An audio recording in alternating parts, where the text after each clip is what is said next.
Hello, I'm Nicholas Thompson. I'm the editor-in-chief of Wired, and this is Into the New Davos Live, a show put together by Accenture and LinkedIn where we'll be bringing the smartest people in Davos right off the promenade. You can't see it, but it's right over there, coming here and discussing the biggest issues of the day. So, here we have Paul Daugherty. He is the Chief Technology Officer and the Chief Innovation Officer at Accenture.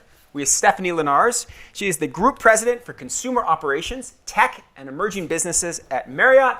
And Mark Thompson, no relation, he is the CEO of the New York Times. All right, let's get going. Paul, you have a thesis for where the world is going. We're here in Davos. We have to understand where the world is going.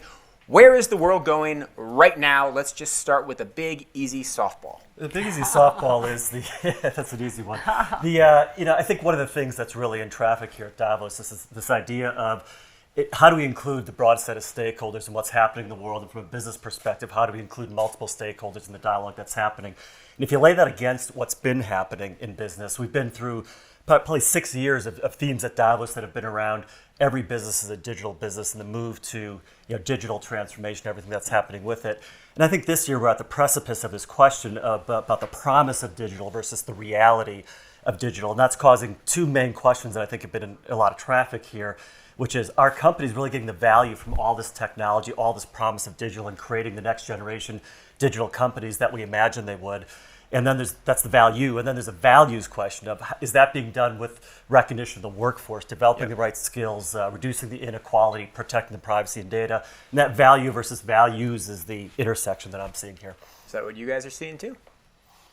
I certainly think the issue of the kind of awkward fit between tech and society, and to what extent it's desirable, possible, credible for regulators and politicians and others to kind of dive into the space to crash and reshape the ecosystem. I mean, this is, this has been around for a few years, but this is particularly one or two private sessions. We've got a session with publishers, a couple of the platforms, and an FTC commissioner tomorrow, for example. And just how does that all work out, and how do you avoid unintended consequences? It hasn't worked out great so far. It's the ecosystem is difficult to understand and changing every hour, and so there's something. How do you grab it long enough to understand it and then do something about it? So it's a new challenge actually for politicians and regulators about how do you think about that? And for all of us, even those of us who might kind of like a bit of regulation in some areas, how do you avoid like really bad unintended consequences? Because they, as it were, the cop shoots the passers-by. I mean, there's a lot going on, and I don't think it's going to get resolved this week, but I think we're going to see quite a lot of attempts to resolve it. Okay. And from a big global consumer brand perspective, I think a lot of the conversation is around how do companies and corporations, what role do they play in figuring all of this out, right? And there's a lot of discussion around stakeholders, not just shareholders for big public companies such as mine. And how do we think about balancing our investment in our employees, how we think about our customers, our investors, the environment, all the focus on being good corporate citizens. And we have an obligation to deliver value against all of those different stakeholders. But how do we do it? And how does a company like mine, which is a bricks and mortars 93-year-old company, do that utilizing technology in a way that's really responsible? Again, to multiple stakeholders, value to our consumers and our associates, but in a way that is very much in recognition of all the privacy laws and how important it is to protect data from a cybersecurity perspective, et cetera. So I think it's a very complex set of issues that we're discussing this year in Davos. Let's dig into that. I mean, the theme of Davos is stakeholder capitalism, right? So how do you Marriott, how do you implement it? How do you tell me about a decision you've made that you thought of differently while thinking about stakeholder capitalism? I mean, in the case of my company, I do think you have to do some thinking about what are prioritization. And in the case of Marriott International, I think we really do put the associate at the top of that list. Yeah. The reason being is the associate is the means by which we get to our customer. That's given that we're in the hotel and the travel business. And so I think we do a lot to think about putting training our associates, giving them career paths, upskilling them with the latest, depending if they're working at a property or whether they're working at our corporate headquarters, making sure that we give them opportunities to grow in their career within our company. And of course, from that comes adding value to our customers and to the people who invest in our company, et cetera. But I think for us, a big area of focus is taking care of our associates, and that gets down to company culture being, I think, our greatest asset. Yeah, I'll just jump in on that. The thing we think about and talk about sometimes is trust becomes the ultimate currency in this world we're moving into. Trust with your associates, trust with your employees, trust with the consumers. It's more than just a buzzword. I think those companies that can show trust and demonstrate trust in consumers are going to be able to develop better services, better experiences, get better information to then tailor things for consumers. This idea of developing trust is very important. And the actions you take, the culture you set, have a big impact on that. So you asked about a decision that we've made where we've thought about stakeholders. One for us is what kind of work will we do? We've had opportunities to use facial recognition technology in ways we didn't think was appropriate. So we said no. Could have made money doing it. Could have been something good did for a company. Decided not to do it because we didn't think the way it was going to be used and the outcome would be consistent with some of the values. Obviously, you can't say which client was asking you to use face recognition in a way that violated your values. But what was the use of face recognition that you thought was over a line? It was just a case where the use of the technology would have been ahead of the regulation and guarding of the rights of the individuals. So you can't. And there's been a lot written about this lately, and I think you just have to be careful. Just because you can do something with technology doesn't mean you should do something with technology. Yeah. I think there's this broader thing that affects stakeholders now too, where we used to say again, every business is a digital business. I think really every leader is becoming leader of a technology business. Every business is becoming a technology business, and CEOs and the C-suite needs to understand the implications of these technology decisions and think about the technology partners and the way you use these technologies in ways that are responsible. Mark, how do you think about stakeholder capitalism at the NYT? Well, I mean, it's a mission-driven company. It's got a controlling interest, which is held by a family trust, which has got public service, preserving the independence and accuracy and quality of Times journalism. That is actually what the biggest single and the controlling shareholder wants from the company. So weirdly, we've got it baked in. What I want to say is, even when, and we are all, and I come from a public service broadcasting background, I've got mission written all the way through me. The choices are still very interesting ones. And I want to give you one tension, which is there's a really strong meme around that we need to tighten up on the use of users' data and preserving their privacy, partly to do something about the dominance of the big platforms, notably Google and Facebook. And I think profoundly that's a misreading of the situation. Both Google and Facebook have got colossal repositories of very high quality first party data, their own data, and if they simply live with the data they've got legitimately from their users and don't give it to anyone else, they will have fantastically powerful businesses. It was the open internet and the world's publishers, including small publishers, who needed the kind of free and easy use of user data in third-party exchanges and all the rest of it to try and eke out a few ad dollars. And what's fascinating is, I think there's a bit of a tension, which we haven't yet quite got to the bottom of what it would take to really do as I think we must do, which is try and be much, much more responsible in the use of data. I think you'd be surprised at who's going to get squeezed by that.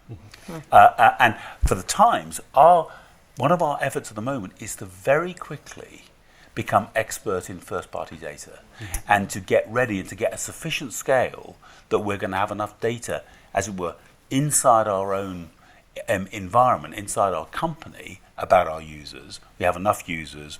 If we get really expert in first-party data, we will begin to withdraw from third-party environments. We're withdrawing this month open programmatic advertising, for example, from our apps, and I expect to see a retreat of open market programmatic. But you'll stop buying data from third-party suppliers? You'll only use the data you collect and crucially, and even more importantly, we increasingly will try and avoid data about our users leaving the building in a way it does, for example, with open market programmatic. So there's a battle here, and it's very hard to thrive in a, if you like, a fully responsible data environment. You need scale. Yeah. We've currently got, by the end of this year, we'll have about 500 software engineers. We've been gaining software engineers, about 100 new additional engineers every year. And it's to get mastery of this stuff without having to, as it were, give our users data to somebody else so that those other external experts can play with it and the rest of it. As you become reliant on first-party data, doesn't it also create a little bit of a problem in that you need to get ever more invasive data on your first-party users? No, I don't think so. You need to get more intelligent, and you need to use applied machine learning and the rest of it to get more out of it. And I think the idea that we would understand how you're using our product, but that we guard that knowledge very, very closely. I think most users will understand that. I think the idea of billions of pieces of data leaving every company, and then going off into a kind of soup where it's entirely unclear. You maybe go to one other place, but that place may then transmit it to a dozen other places. That stuff, I think, is going to get harder to justify. But if you haven't got scale, and you haven't got 500 engineers, it's not quite clear how you, as for example, a small newspaper, you actually cope with this. Yeah, I mean, we have a similar focus on first-party data, and it is a big part of having so much data is size and scale. We purchased Starwood Hotels and Resorts in 2016, which gave us much more size and scale. And we have, because we are in 140 countries and thousands of hotels and 30 brands, we have a lot of first-party data.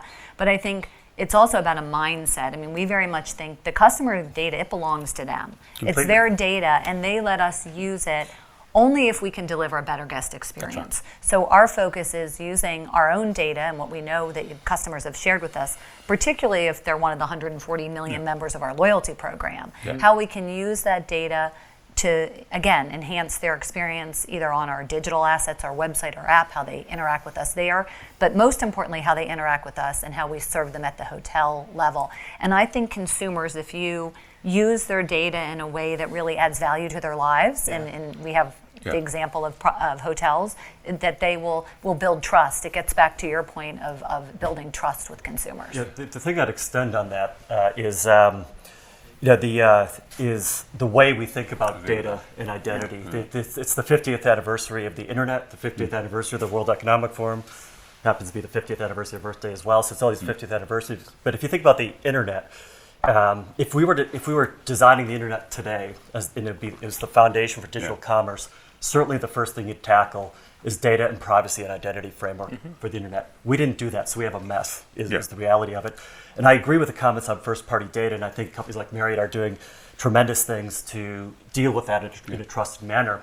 But I think the idea of every company doing that individually isn't going to scale and work to create the benefits we want in the digital economy going forward. And I think one of the revolutions we need to see is a data and privacy and digital identity revolution that puts different mechanisms at play. So Tim Berners-Lee's contract for the web, the ideas around Solid is a new framework for giving. Really, the data is owned by the consumer and used by Marriott rather than the data being administered by Marriott. I think going forward, we're going to see very different schemes because this won't scale. And the reason we have security and other issues is companies spend $38 billion on identity and security right now. And it's so fragmented and scattered that allows a lot of the wrong things to happen. So I think that's one of the things we really need to do. I think we're also going to see the consequences of very, very different cultural attitudes and expectations to privacy in different parts of the world. I mean, drastically different, and therefore probably a patchwork of regulatory environments in different parts of the world. And that, again, another reason you want some scale is you've probably got some asymmetry in the way you handle this stuff, depending on which geography you're being used in. So this is going to get very, very complex very quickly, I think. And I think it's very complex for global players because there's different laws and regulations in different parts of the world. You're seeing with GDPR in Europe and CCPA in California, now other states across America, and China data localization.